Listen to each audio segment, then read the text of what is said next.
Sir இப்போ நீங்கள் சொல்லுங்கள், இப்போ அனைத்து கட்சி கூட்டம் போடணும் அப்படின்னு சொல்லி நீங்கள் சொல்லியிருந்தீங்க. இப்போ அனைத்து கட்சி கூட்டம் போட்டு என்ன பண்ண போகிறோம் அப்படிங்கிற கேள்வியை கேட்குறாங்க. இப்போ என்ன அப்படின்னா, இப்போ அனைத்து கட்சி கூட்டம் போட்டு என்ன பண்ணிட போகிறோம்? தண்ணி வேணாம் நான் சொல்ல போகிறோம். எல்லாருடைய கருத்தும் தண்ணி வேணுங்கிறது தான். இப்போ அதுக்கு போய் தனியாக ஒரு கூட்டம் போடணுமா? ஒட்டுமொத்த தமிழ்நாட்டுடைய எதிர்பார்ப்பு அதுதான். அப்போ அதுக்கு எதுக்கு அனைத்து கட்சி கூட்டம்ன்ற கேள்வி இருக்குது. எங்க அண்ணன் முதலமைச்சர் விஜய் நடித்த கில்லி படத்தில் ஒரு காட்சி வரும். மயில்சாமி சொல்வார், இவனை மட்டும் அனுப்பிச்சிட்டா கர்நாடகாவுக்கு போய் தண்ணியை தூக்கிட்டு வந்துடுவான்டா, பயங்கரமான ஆள்றா அப்படின்னு.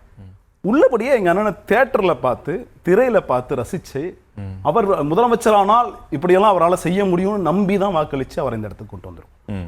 அப்போ ஒரு எதிர்பார்ப்பு, கூடுதல் எதிர்பார்ப்பு அவர்கிட்ட இருக்கு. அந்த எதிர்பார்ப்பின் காரணமாக அண்ணன் எப்படியாவது தண்ணி கொண்டு வந்துட மாட்டாங்களான்னு நம்புறாங்க மக்கள். அந்த நம்பிக்கையை தொடர்ந்து தான் நாங்களும் அந்த நம்பிக்கையின் பின்னால தான் இருக்கும். விஜயனை எப்படியாவது தண்ணி கொண்டு வந்துடணும், அந்த தண்ணி வந்து விவசாயிகளுக்கு போய் சேரணும். உள்ளபடியே ஆடிப்பெருக்கு மகிழ்ச்சியோட மக்கள் வந்து ஆடிப்பெருக்கை செலிப்ரேட் பண்ணணும். எங்க அண்ணன் சொன்னார். இப்ப அந்த ஒரு வார்த்தை மட்டும் சொல்லிடுறேன். இப்ப நான் பேசினா மட்டும் என்ன ஆக போகுது? அனைத்து கட்சி கூட்டம் போட்டா எல்லாம் வந்து சரியாயிடுமா? அவங்க தான் தரமாட்டுறாங்களே. மேகதாது அணை பிரச்சனையும் நம்ம சொன்னா அவங்க கேட்க மாட்டாங்க. ஏன் சட்டமன்றத்தில் நீங்க தீர்மானம் போடுறீங்க? அவங்க தான் சொன்னா கேட்க மாட்டாங்களா? இல்லைங்க, சொல்றது புரியுதுங்களா? அவங்க சொன்னா கேட்க மாட்டாங்க. கர்நாடகாவுக்கு எது சொன்னாலும் கேட்காது. எதுக்கு மேகதாது அணை கட்ட வேண்டான்னு அல்ல, மேகதாது அணைக்கு தடை கேட்டு ஒன்றிய அரசாங்கத்துக்கு தீர்மானம் போட்டு தமிழ்நாடு அரசாங்கத்தின் சார்பாக அனுப்புறீங்க. அனுப்புறீங்களா? எங்களுக்கு அது புரியல, அந்த லாஜிக் புரியல. என்ன லாஜிக்? எதுவுமே கேள்வி கேட்டால் பதில் கிடையாது.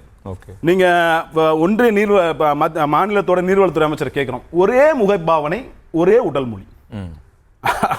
அவர் தொடங்கிய இடத்திலிருந்து காருக்கு சென்று அவர் கார் ஏறுவாரோ ஒரே முகபாவனை, ஒரே உடல் மொழி. அவர் அந்த துறையின் அமைச்சர், எந்த பதிலும் கிடையாது. அப்புறம் நீங்க அமைச்சர் துறையோட செயலாளரே பதில் சொல்றாங்கல்ல. இப்ப அங்க இருக்கக்கூடிய இப்ப நம்ம காய்கறி கொடுக்குறோம், பழம் கொடுக்குறோம், பல பிசினஸ் நடக்குது, தமிழ் மக்கள் இருக்காங்க. நான் அவர் ஏதாவது ஒரு பதட்டமான பதில சொல்லி தேவையில்லாத பதட்டம் உருவாக கூடாது. இல்ல சார், அதை தவிர்க்கணும்ல. இல்ல சார், சண்டை யாருமே போட்டு சொல்லி கேட்கல. ஒரு மாநிலத்தோட உரிமையை வெளியில சொல்றது என்ன பிரச்சனை?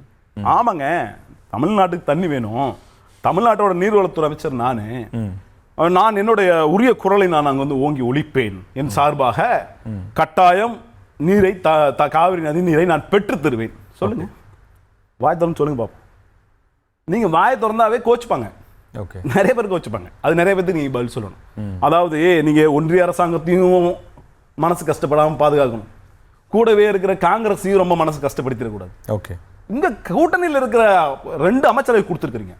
இதுவரையிலும் தமிழ்நாடு வரலாற்றிலே இல்லாத 2 அமைச்சரவை கூப்பிட்டு சொல்லுங்க, தமிழ்நாட்டுக்கு தண்ணி வரணும், ஒழுங்கா போய் உங்க தலைமையிட்டு சொல்லுங்க.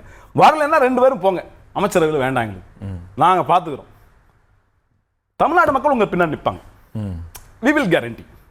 ஆனா பிரச்சனை என்னன்னா, இது நாள் வரலையும் வாயை திறக்காம இருக்கிறது தான் சாதுரியம்னு பேசிட்டு இருக்காங்க. நம்ம ஏன் தண்ணி திறக்கல, ஏன் அனைத்து கட்சி கூட்டம் கூட்டல? அனைத்து கட்சி கூட்டம் கூட்டுறதுனால என்ன ஆக போகுது? அண்ணா அழகா பதில் சொல்றாரு. கூட்டம் கூட்டினா தண்ணி வந்துருமா? வராதுதான்.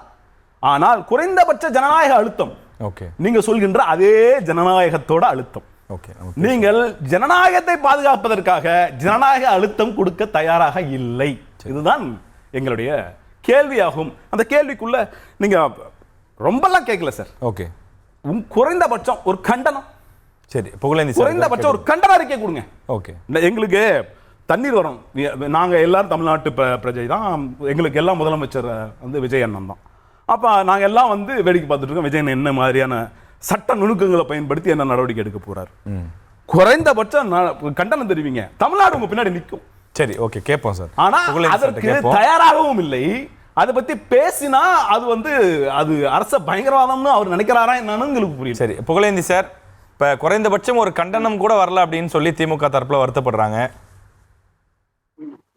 இப்போ என்னுடைய அன்பு தம்பி பேசுறாரு முதல்ல அக்னீஸ்வரன், 100 வருஷத்துக்கு மேல இந்த தகராறு போய்கிட்டே இருக்கு. ராஜா காலத்துல, மைசூர் மகாராஜா ஸ்ரீதத்த உடையார் காலத்துல இருந்து போகுதுன்றாரு.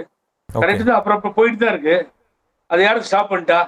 யாரும் ஸ்டாப் பண்ண முடியும்? தீராத வியாதியா, தீராத பிரச்சனையா தான் காவேரி இருந்துகிட்டே இருக்கு.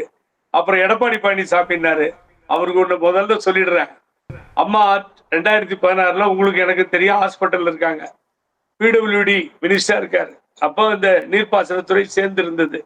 அது இருந்தா மீட்டிங் நடக்குது, IAS ஆபீசர் கலந்துக்கிறாங்க, மோகன் ராவ் கலந்துக்கிறாரு, IAS செக்ரட்டரி, சீஃப் செக்ரட்டரி. இவர் உள்ள விடவே இல்லை, கூப்பிடவே இல்லை.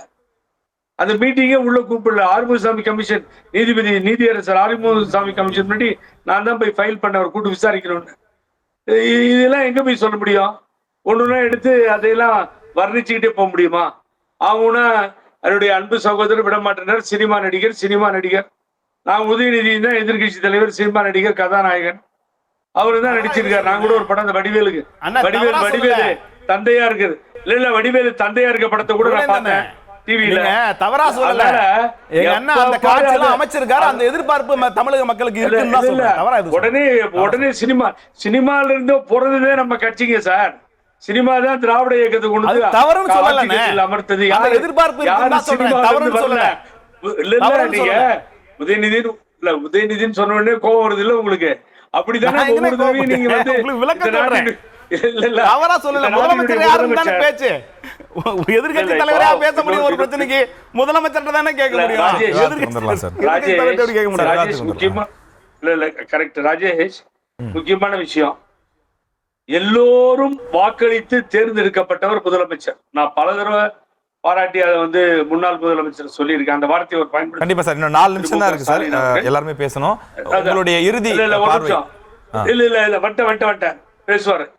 ஆனா எல்லாரும் தேர்ந்தெடுக்கப்பட்டு மக்களால் தேர்ந்தெடுக்கப்பட்ட முதலமைச்சர் வரக்கூடாதுன்னு இன்னொரு ஸ்டேட் முதலமைச்சர் சொல்றாருன்னா நீங்க கண்டம் பண்ணல. எல்லாரும் சேர்ந்து எங்க முதலமைச்சர் எப்படியா வரவானான்னு சொல்ற, நீ சொல்லாமா நீ அப்படின்னு சொல்லி யாராவது குரல் கொடுத்தீங்களா? அப்ப ஷெட்யூல்டு 3ஆம் தேதி எப்போ நாளைக்கு, அது போகாதுக்கு முன்னாடியே ஷெட்யூல் அது கேன்சல் ஆகி போச்சு, வரவேனான்ட்டாரு. அதுக்குள்ளார இந்த ஆளுங்கட்சி கூட்டுதா இல்லையா தெரியாது. அதுக்கு முதல்ல அணைக்கட்டுற விஷயத்துல கிளியரா உச்ச நீதிமன்றம் 2 பேரும் கலந்துதான் முடிவு பண்ணணும் உத்தரவு போட்டிருக்கு. படிக்கிறதுக்கு ரெடியா ஆர்டர் வச்சிருக்கேன். அது இருக்கு. ஆகவே நான் என்ன சொல்ல வரேன், நீங்க பொறுமையாவே இருக்க மாட்டேன்னா எதுக்கு எடுத்தா ஏதாவது ஒரு பழிய சொல்லணும். ஏதாவது இவர் நிர்மல்குமார் அமைச்சர் பேசினா ஒத்துக்க மாட்டீங்க. இப்படியே ஏதாவது விவகாரம் பண்ணு நினைச்சு பண்ணா அது எங்கீங்க போய் முடியும்? ஆகவே எல்லாருமே தொடர்ந்து அரசியல் பண்றாங்கன்னு சொல்லி சொல்றீங்க. இல்ல ராஜேஷ், நான் அரசு கூட்டுதே இல்லைன்னு வெயிட் பண்ணி பாருங்க. 3ஆம் தேதி ஷெட்யூல் இருந்தது. நாளைக்கு தான் ஒர்க்கிங் டே வருது. கவர்மெண்ட் செக்ரட்டரியேட் வருவார், முதலமைச்சர் என்ன முடிவு எடுக்கிறான்னு பாருங்க. நீங்களே கூட்டலாம் சார். நீங்களே ஒரு கூட்டத்தை கூட்டி இதுதான் பாருங்க. நாங்க கூட்டிட்டோம்னா அசம்பிளியில் அடிச்ச மாதிரி சபாநாயகர் இருக்கி உடைச்ச மாதிரி உங்க சௌரியத்துக்கு பண்ணிக்குவீங்க. அப்புறம் எங்களை குறை சொல்லி கூட்டல நீங்களே கூட்டிக்கோங்க, நீங்களே நடத்திக்கோங்க. நாங்க பாத்துக்கிறோம். நாங்க வந்து நேராவும் போய் பேசி பாத்துக்குவோம். அது எப்படி சால்வ் பண்றதுன்னு இந்த நாட்டுடைய மாண்பு முதலமைச்சர் ஜோசப் விஜய் அவர்களுக்கு நன்றாகவே தெரியும். ஆகவே அவர் அருமையா பண்ணுவாரு. தண்ணீர் வரும், எல்லா பிரச்சனையும் சால்வ். கண்டிப்பா சார். கடந்த 12 வருஷமா இந்த மாதிரியான பிரச்சனை வரல. ஏன்னா தண்ணி வந்தது. தமிழ்நாடு முதலமைச்சர் திரு விஜய் அவர்களும் முன்னாள் முதலமைச்சர் திரு மு.க. ஸ்டாலின், திரு எடப்பாடி பழனிசாமி அவர்களும் அனைத்து கட்சி கூட்டத்தில் 3 பேர் ஒன்னா நின்றாலே போதும், தமிழ்நாடு ஒற்றுமையா இருக்கிறதுன்னு பார்த்து பயப்படுவாங்க. 2வது, தமிழ்நாடு முதலமைச்சரை வர வேண்டாம் என்று சொன்னதை வன்மையாக மக்கள் எல்லோரும் கண்டிக்கிறார்கள். ஆனால் முதலமைச்சர் அதை பத்தி பேசவே இல்லையே. அப்ப எப்படி கண்டிக்கிறது? அப்ப இதுதான் உங்களுடைய நோக்கம் அப்படின்னா ஒண்ணே ஒண்ணு மட்டும் சார், நீதிமன்றம், ஒழுங்காற்றுக்குழு, மத்திய அரசு, மாநில அரசு இதெல்லாத்தையும் விட்டுருங்க சார். எப்பா எங்களுக்கு தண்ணி மழை அங்க நிறைய பெய்யுதுல, அப்பயும் எங்களுக்கு தண்ணி வேணாம்னு முதலமைச்சர் சொல்லிட்டாருனாலே இந்த பிரச்சனை தன்னால தீர்ந்து போயிடும். அதாவது உங்களுக்கு வறட்சியா இருந்ததுன்னா நாங்க தண்ணி தரமாட்டோம், மழை நிறைய பெஞ்சிச்சுன்னா எல்லா தண்ணியும் ஓடி தமிழ்நாட்டில் போய் இது பண்ணி அப்படின்னு சொன்னா இதுவே ஒரு நயவஞ்சக அரசியல் இல்லையா? அப்ப கர்நாடகத்துல காங்கிரஸ் ஆட்சிக்கு வந்ததுக்கு பிறகு இது தொடர்ந்து நடக்குது. பசாவராஜ் பொம்மை 1000 கோடி ஒதுக்கினாரு. ஆனால் பாஜக அரசு அன்னைக்கு அணை கட்டல. ஏன் இவர் கட்டுறாருன்னா இவருடைய தொகுதி அதுக்குள்ளதான் இருக்குது. அதனாலதான் இந்த 67 அடி கொண்டு வந்துட்டோம்னா நாம நிரந்தர சிஎம் ஆயிலாம் நினைக்கிறாரு.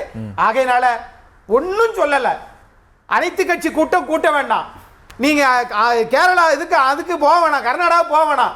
தயவு செய்து முதலமைச்சர் அவர்கள் வாய் திறந்து பேசுங்கள். அதுவே எங்களுக்கு தண்ணி வந்தது மாதிரி. ஜவஹர்லி சார், உங்களுடைய இறுதி கருத்து சார். அதாவது நீங்க பேசுறோம் கூடியவர்கள் என்ன நிலைப்பாடு பேசுறான்னு எனக்கு புரியல. அனைத்து கட்சி கூட்டத்தை கூட்டம் மாற்றோன்ற அரசு சார்பில் ஏதாவது சொல்லியிருக்காங்களா? ஒரு நிலைப்பாடு எதுவுமே தெரியாத நிலையில இப்போ திமுக அனைத்து கட்சி கூட்டம் முன்னாடி வந்து எடப்பாடியார் ஆட்சியில் இருக்கும்போது கூட்டினாங்க சார். அன்னைக்கு அனைத்து கட்சி கூட்டம் கூட்டினாங்கன்னா அதுக்கு என்ன அப்போ ஏன் தெரியுமா இப்ப கூட்டல? அப்ப நிறைய கட்சிகள் அவங்க கூட்டணியில் இருந்தாங்க. இப்போ அவங்க வந்து சொன்னா கூட கூட்ட முடியாது. ஏன்னா அனைத்து கட்சி எந்த கட்சியுமே அவங்க கூட இல்ல. பிரேமலதா விஜயகாந்த் கூட சொல்றாங்க அவர் போறது தப்பு இல்ல, முதலமைச்சராக போய் பேசுறதுல என்ன தப்புன்னு கேட்கிறாங்க. பிரேமலதா விஜய் சொல்றாங்க. அப்ப அதனாலதான் அவங்க கூப்பிடல. நான் என்ன கேட்கிறேன், திமுக தான் தமிழ்நாட்டினுடைய பல்வேறு மாநில உரிமைகளை எல்லாம் கொடுத்தாங்க, விட்டு கொடுத்தாங்க. அதற்காக எந்த குரல் கொடுக்கல. அவர் நண்பர் சொன்னாரு, மக்கள் நம்புறாங்க, எதிர்பார்க்கிறாங்க. புரிங்க, அதுக்காக தானே புது முயற்சியாக பேசலான்னு போனாரு. அதுக்குள்ள அந்த சிவகுமாருக்கு ஒரு பயம் வந்துருச்சு.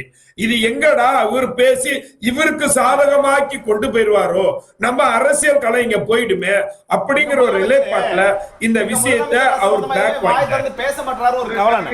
ஒரு கவலையை கோர்ட்ல பதிவு பண்ணி. சரிங்க சார், இப்பதான் பேசுறேன்.